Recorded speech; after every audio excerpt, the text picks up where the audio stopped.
नमस्कार दोस्तों, स्वागत है आप सभी का आज की एक और नई वीडियो में। आज यहाँ पर हम कक्षा 10वीं विषय गणित का पेपर देखने वाले हैं। इस वीडियो में हम आपको गणित पेपर के सभी प्रश्नों के बारे में बताएंगे। वीडियो को ध्यान से देखिएगा। अगर आप चैनल पर पहली बार आए हैं तो चैनल को सब्सक्राइब कर दीजिए और वीडियो को भी लाइक कर दीजिए।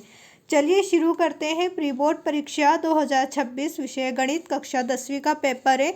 यहाँ पर सबसे पहले आपसे सही विकल्प पूछे गए हैं। प्रश्न है, सही विकल्प चुनकर लिखिए। पहला प्रश्न है जिसमें आपको सार्वंतर बताना है। ऑप्शन आपको दिया गया है 4, 22, 6 या फिर -6। यहाँ पर आपको ऑप्शन सी 6 पर टिक करना है। नंबर 2 है द्विघात बहुपद ax² + bx + c के आलेख का प्रकार होगा। ऑप्शन ए सरल रेखा, समांतर रेखा, परवलय या फिर वक्र रेखा। यहाँ पर हमें परवलय पर टिक करना है। द्विघात बहुपद के आलेख का प्रकार परवलय होगा। इसके बाद नंबर 3 है बिंदु P x y की मूल बिंदु से दूरी है। Option A x² y² √x² + y² या फिर x + y। यहाँ पर आपको ऑप्शन सी √x² + y² पर टिक करना है। बिंदु P x y की मूल बिंदु से दूरी ऑप्शन सी में आपको दी गई है। इसके बाद है नंबर 4, द्विघात बहुपद में बहुपद की घात होगी। ऑप्शन ए 1 घात होगी, 2, 3 या फिर अनंत। यहाँ पर हमें 2 पर टिक करना है। द्विघात बहुपद में बहुपद की घात 2 होती है। इसके बाद है नंबर 6 पर किसी पूर्णांक के लिए प्रत्येक समपूर्णांक का रूप होगा। Option A m, m+1, 2m या फिर 2m+1। यहाँ पर आपका सही आंसर 2m रहेगा। किसी पूर्णांक के लिए प्रत्येक समपूर्णांक का रूप जो है वो 2m होगा। इसके बाद नंबर 6 पर है एक परिमेय संख्या और एक अपरिमेय संख्या का योग होता है। ऑप्शन ए परिमेय संख्या, अपरिमेय संख्या, प्राकृत संख्या या फिर पूर्णांक संख्या। यहाँ पर हम अपरिमेय संख्या पर टिक करेंगे।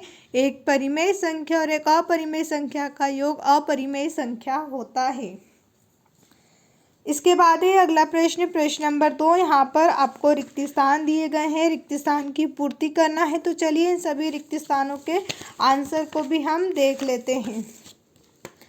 यहाँ पर आपको सभी रिक्त स्थानों के आंसर दिए हुए हैं। पहला रिक्त स्थान आपसे पूछा गया है x² - 2 एक बहुपद है। तो यहाँ पर आपको लिखना है द्विघात बहुपद है। इसके बाद अगला है स्पर्श बिंदु से जाने वाली त्रिज्या स्पर्श रेखा पर होती है। यहाँ पर आपको लिखना है लंब होती है। नंबर 3 है सभी वर्ग होते हैं, सभी वर्ग समरूप होते हैं। नंबर 4 पर है एक द्विघात समीकरण में चर की अधिकतम घात होती है। यहाँ पर आपको लिखना है 2 होती है। अगला प्रश्न है त्रिज्यखंड की संगत चाप की माप उस चाप की कहलाती है, तो उस चाप की लंबाई कहलाती है। नंबर 6 पर है समकोण त्रिभुज में सबसे बड़ी भुजा होती है। समकोण त्रिभुज में सबसे बड़ी भुजा कर्ण होती है। अब इसके बाद अगला प्रश्न यहाँ पर आप देखिए, प्रश्न नंबर 3 में आपसे सत्य असत्य पूछे गए हैं। पहला है प्रत्येक वास्तविक संख्या अपरिमेय संख्या होती है। यहाँ कथन आपका असत्य रहेगा। इसके बाद अगला है किसी बिंदु की x अक्ष से दूरी कोटि कहलाती है। यह कथन भी आपका सत्य रहेगा। इसके बाद है समरूप त्रिभुज के क्षेत्रफल सदैव बराबर होते हैं। यह कथन आपका असत्य है। नंबर 4 पर है किसी वृत्त में त्रिज्यखंड और वृत्तखंड समान होते हैं। यहाँ आपको असत्य कर देना है। किसी वृत्त में त्रिज्यखंड और वृत्तखंड समान होते हैं, कथन असत्य है। स्पर्श रेखा ही छेदक रेखा है, यहाँ कथन आपका सत्य रहेगा। इसके बाद है सभी सर्वांग सम आकृतियाँ समरूप होती हैं, यहाँ कथन आपका सत्य रहेगा। अब इसके बाद प्रश्न नंबर 4 में आपसे सही जोड़ी बनाइए पूछा गया है। यहाँ पर हम जोड़ी के नंबर देख लेते हैं। पहला है 9sec² a - 10² a। यहाँ पर इसे हम कोट ए से, यहाँ पर हम इसे जो है 9 से मिला देंगे। अब इसके बाद है बिंदुओं 0, 4 और 3, 0 के बीच की दूरी, तो यहाँ पर हम इसे मिलाएंगे 5 से। इसके बाद है घना आपका आयतन, जिसे हम लंबाई गुणित चौड़ाई ऊंचाई से मिला देंगे। अगला है वर्ग का क्षेत्रफल। वर्ग का क्षेत्रफल होता है भुजा स्क्वायर, जिसे हम a² से मिला देंगे। इसके बाद है sin² a + cos² है, जिसका मान 1 होता है और आखिरी हमारा बचा है 10, जिसे हम यहाँ पर कोटे से मिला देंगे। अब इसके बाद आप यहाँ पर देखिए, आपसे प्रश्न नंबर 5 में एक शब्द या एक वाक्य में उत्तर पूछे गए। यहाँ पर आपको सभी प्रश्न दिए गए हैं, तो चलिए इन सभी प्रश्नों के आंसर को भी हम देख लेते हैं।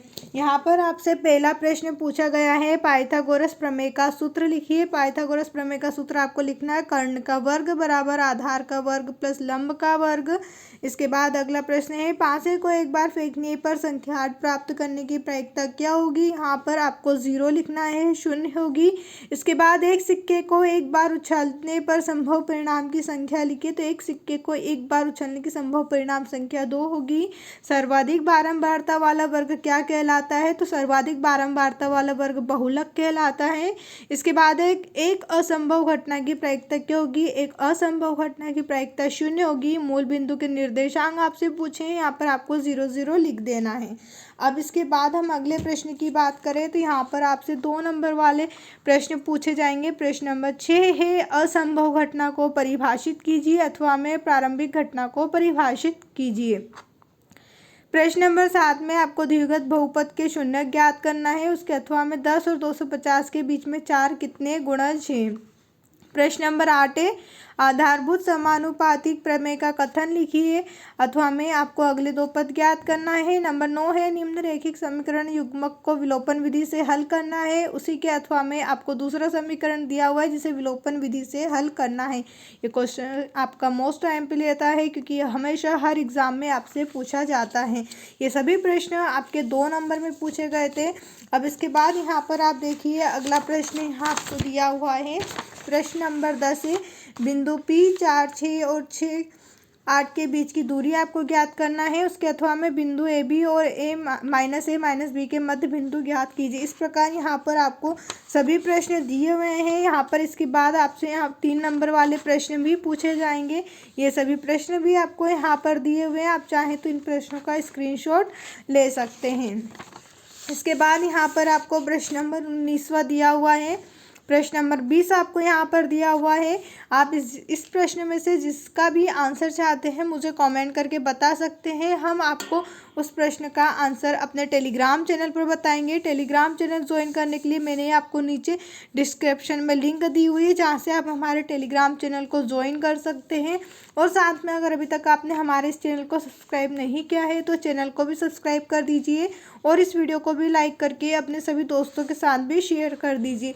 यहाँ पर आप देखिए, आपसे गणित विषय में जो है कुल 23 प्रश्न पूछे जाएंगे। यहाँ पर 23वें प्रश्न में आपसे निम्नलिखित बटन एक मोहल्ले के बच्चों को दैनिक जेब खर्च दर्शाता है। माध्य जेब खर्च 18 रुपये, लुप्त बारंबारता f ज्ञात कीजिए। यहाँ पर आपको f का मान ज्ञात करना है। इसके बाद है अथवा में आपको यहाँ पर एक सारणी दी गई है जिसमें आयु दी गई है, रोगियों की संख्या दी गई है। यहाँ पर आपको बहुलक और उसका माध्यक ज्ञात करना है। उम्मीद है आपको हमारी ये वीडियो पसंद आई होगी। अगर अभी भी कहीं डाउट है तो आप मुझे कमेंट करके पूछ सकते हैं। वीडियो देखने के लिए आप सभी का धन्यवाद।